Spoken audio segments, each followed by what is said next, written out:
Okay, good morning. Y'all got to I'm going to apologize right off the bat. I'm a little slow in the uptake. I was up about 3:15 doing the dumpster run this morning, doing the long circuit. So, my name is Secret Squirrel. I'm here on the east coast of the United States. I'm going to tell you about the introduction to dumpster diving and what you need to be aware of. So, I'm incognito right now, but what the hell, y'all know who I am. So, dumpster diving. Real controversial topic with a lot of people. Some of us just feel a sense of responsibility. It breaks my heart when I see all the food that people throw away, whether it's grocery stores, whether it's restaurants, whoever it is, the immense amount of food that's a waste. And to some of us, it's really important to do something about that. We don't do it out of necessity, we do it out of choice. Most of the stuff that we dumpster around here are from restaurants, or from leftover from some of the bigger restaurants, and we feed our birds, sometimes the dogs, and then the goats in the wintertime. We get eggs 12 months out of the year. It's really nice to be able to have egg salad in January. And we get to diversify the food that they eat a lot more from the different restaurants that I hit. So, yeah, whether you choose to do this or not is totally up to you. We're not pulling things out that are rotten. We're pulling things out that the birds eat. They get vegetables, they get protein, they get dairy, they get a lot of tortillas, they get all kinds of cool stuff. So, anyway, you decide how you want to feel about this. This is important to us to cut down on the amount of waste that we have in this country. So, yeah, long morning. So the first thing that you need to be aware of when you decide you're going to do this is, by some county and state standards, this is trespassing. Be very aware down to getting on your county's website and read what they write about dumpster diving, if there's a specific policy for it or against it, and what the consequences are if you do get caught. You know, whatever. To me, this is an ethical thing and then a legal thing. And I'm not telling you what to do. We're not telling you what to do or don't do. I'm just telling you my take on this and how I feel about it. Be aware that eventually you probably will have to have that conversation with an employee of the establishment, probably a manager or law enforcement. Be aware of what you're going to say. Just be honest. What are you doing? Pulling stuff out of the dumpster. And be comfortable having that conversation. So, here's kind of my take on that. And I've never been apprehended. I've had cats jump out of dumpsters at me before. I've had a couple people look and see. Here's my thing is I don't put stuff in the dumpster. In the county that we live in, it is illegal, punishable by starting out at, I believe, a $500 fine if you put trash in the dumpster. What we do is I take bags out of the dumpster. We have a transfer bag, and I'm going to show you some of the tools that I use here in a second. And once those transfer bags, which is all trash, is totally refuse, is paper. Sometimes we'll burn the paper if it's not plastic and coated, impregnated, and things like that. The bags that we have left over, we take to the landfill, and we pay to get them thrown away. So, by definition, we're not really adding to the problem. We're taking the food out, we're recycling all the bags in a landfill. So, my first take-home for you is make sure you're aware that you are doing something that's very controversial. There are certain establishments who shall be unnamed. Last word in the title of the place is Mart, that if you are caught there, you're probably going to be prosecuted. So think about that. Be aware that you are doing something that's real controversial to some people. So, if you decide that this is something you're interested in doing, whether it's food for you, and we do get a lot of food out of the dumpster for us certain times of the year, primarily in the wintertime, because you've got your natural refrigeration. Most of the food that we have is going to go to the birds. Be aware that you may have to answer that conversation to law enforcement someday. As I said, it's been a long morning. It's about 9 o'clock now, and I've been up for about 6 hours. Okay, I usually dumpster early in the morning. I would rather not have that stiff conversation with an employee if I can help it. If you decide that you're going to dumpster during the day, be aware that that's when most of the employees are at the place. So I try to leave usually an hour or so before these establishments open, and I pay really close attention, as you should, to the schedule. When they open, if they're open for breakfast, if they're open for brunch, when the employees get there. If you pull in, as I do, before anybody is there, there's less chance that you're ever going to come across an employee. If you're going to dumpster during the day, just be aware of that there is a chance that somebody's going to see you. If I dumpster during the day, which occasionally I will, I give myself no more than 180 seconds, 3 minutes in a dumpster, period. Even if I'm not getting in, even if I'm just pulling stuff out, 180 seconds is where I'm at with that. I want to kind of come in under the radar.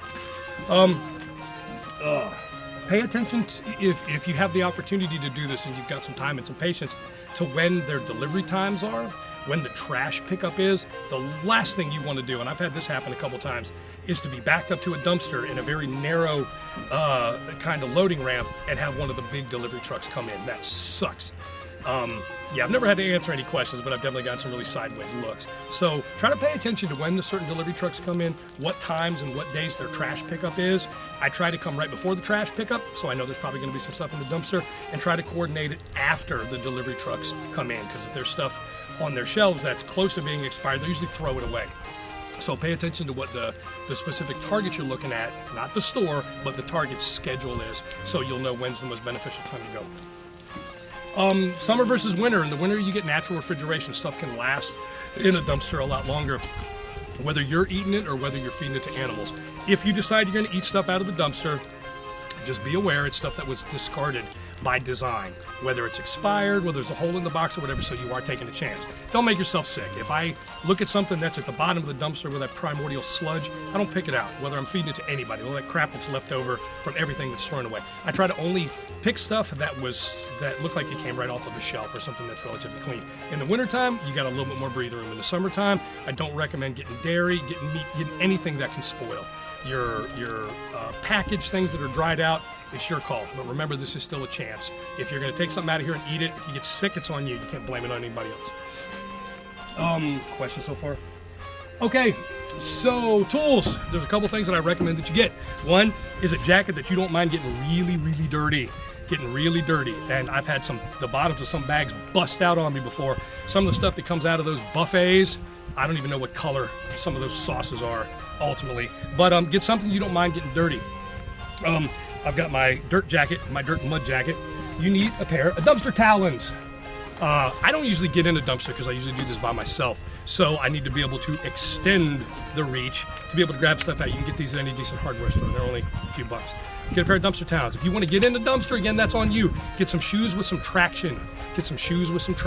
Scout the dumpster out. Some of the dumpsters, the door, the big 8-yard, sometimes 10-yard dumpsters is about yay high with a really small door to get into them and out of them.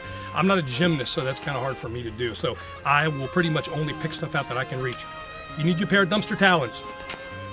You need a cape. You need to come in superhero, commando, secret squirrel about it.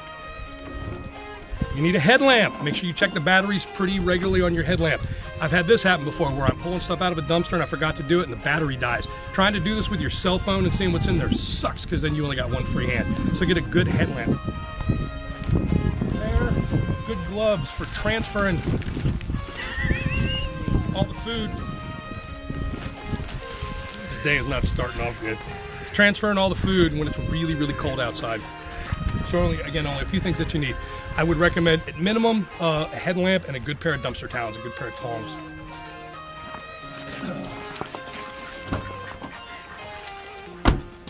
Okay, now let me show you my take on this. This is what I got out of the dumpster so far this morning. I gotta put my superhero costume on.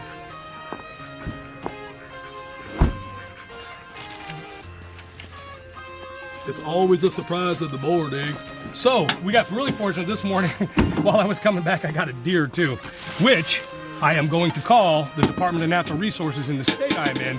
I'm not required to by law, but I'm going to report it. I picked up about 100-pound doe this morning, and she's going to get made into jerky and backstrap and all kinds of good stuff. So, on top of what I got out of the dumpster, I got a really nice, relatively in good shape deer, and then I'm going to make buckskin out of the hide. So, couple bags here. One thing you're also going to need is a transfer bag. This is where all the trash goes into. I'll pull the trash out and show you that here in a second. And I'll leave the food in the bag. And these are the bags that go to the landfill.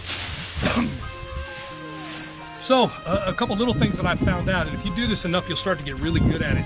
A couple different kinds of bags that you see. The big, black, thick contractor bags can carry a lot more weight in them. So they usually don't break as easy when you're trying to pull them up over the dumpster. Trick is you can't see what's in them. The contractor bags are usually the ones you see from the kitchen. The clear bags are usually the one you'll get from the front of the house or where the dining area is, if there's a dining area.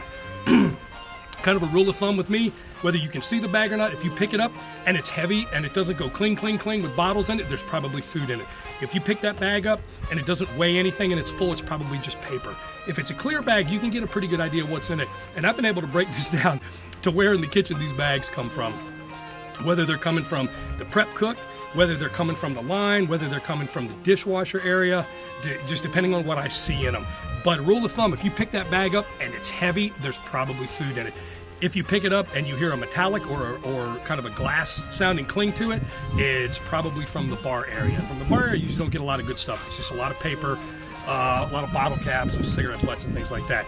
But if the things you see are typically like those little paper inserts or the placemats for kids with the coloring books and stuff like that on them, there's probably some food in it. You pick it up, it's heavy, there's probably something in it. Don't waste your time picking up a bunch of bags of trash because you got to do something with them. So, say for instance, this is one bag I got this morning. Let me get one of these bags. These Johnsons are heavy.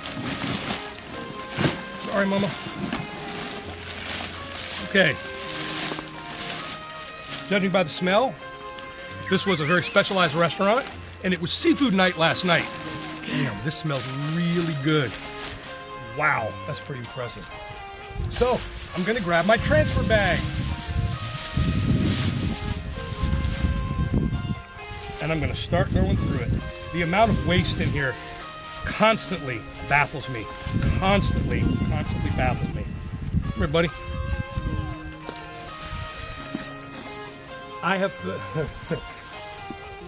I've gotten measuring cups. I've gotten really good in-shape plates before out of here. I can't tell you the amount of silverware these organizations throw away. It's ridiculously insane. There's a potato, there's good bird food. I put trash in my transfer bag, to-go containers that people sometimes get too drunk and forget about at the end of the night. That goes in the trash bag. Aluminum, pieces of aluminum. We're gonna put this in the recycle bin. Come here, buddy. We're gonna put this in the recycle bin. We also recycle everything, all the bottles and cans and big containers with marinara sauce and stuff in them. Trying to be ethical about this. All this stuff is gonna go into the most appropriate places we possibly can. I can pretty much tell that this came from the front of the house, judging by all the to-go containers. Somebody had the tostada. So this is the most time-consuming part of it. So anyway, I'm going to go through this, recycle as much cardboard as I can. That's not a recyclable piece right there, unfortunately. So ultimately, what I'm going to end up with is a bag full of food. Wow. Mac and cheese night. I'm going to put this down, and we're going to recycle those when we're done.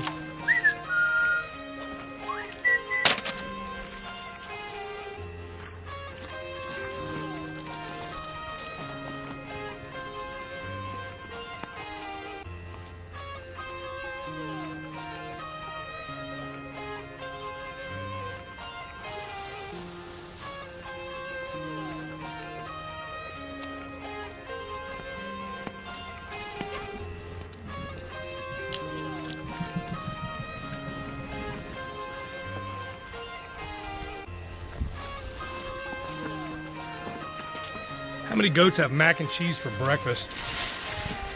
So, I'm going to go through here and I'm going to pull all the stuff out of it that's trash and all the stuff out of it's that recyclable and put them in their respective places, and I'm going to do them later. What I'll try to do for consumption of the space in the bag is consolidate your cups. Sometimes there's not a lot of them, sometimes there's a bunch of them, so you have more space in your dumpster. Put cups inside cups. Y'all see where I'm going with that, right? Just be ADD smart about this. Wow, there's a ton of food in this. When I gotta pick this bag up and it's heavy, I know there's probably a decent amount of food in it. So, yeah, it's gonna be a while till I get all this stuff done. Dump out all the water and iced tea and Mountain Dew and whatever else is in there. So ultimately what I have is a couple of these bags, and we rotate these. We've been feeding our birds probably for almost 4 months. This bag is almost empty after it's totally transferred, and I have nothing but food left over. Yeah, nothing but food left over, and this all goes to feed now. The most important takeaways from you that I think you should know about this is be aware that you are technically trespassing. Know what you're getting yourself into before you get into it. If it's an ethical discussion with somebody, that's another conversation for another time. But be aware that if you get apprehended, there's a chance that you can get popped for this, and what kind of trouble you can get yourself in. The ethics of it, we all know that support this, how we feel about it. And be aware that you are pulling stuff out of a dumpster. You don't know what was on it. You don't know if there was some cleaning product or whatever. If you pick a bag out that's got a bunch of rags in it that have that kind of industrial smell to them, I probably wouldn't eat it. I've gotten some stuff out of here before, like on one of those one times of the month where they do the big kitchen cleaning, where everything smelled weird. I just discard the whole bag. Be aware that you are kind of taking a chance. We all know that some of the regulations are a little bit weird about what needs to be thrown away and how long things can be sold for, if there's a hole punched in the container or something like that. It's your call, it's your responsibility. If you eat something out of a dumpster that makes you sick, it's nobody's responsibility but yours. You can't blame the organization for it, that you got it from, or any of that nonsense. It's your responsibility. If you get caught, it's your responsibility too. Don't try to talk yourself out of it, just own up to it and whoops, sorry, and kind of go from there. That is the basic overview I have of dumpster diving. Be safe and wisdom in the wilderness. See you in the forest.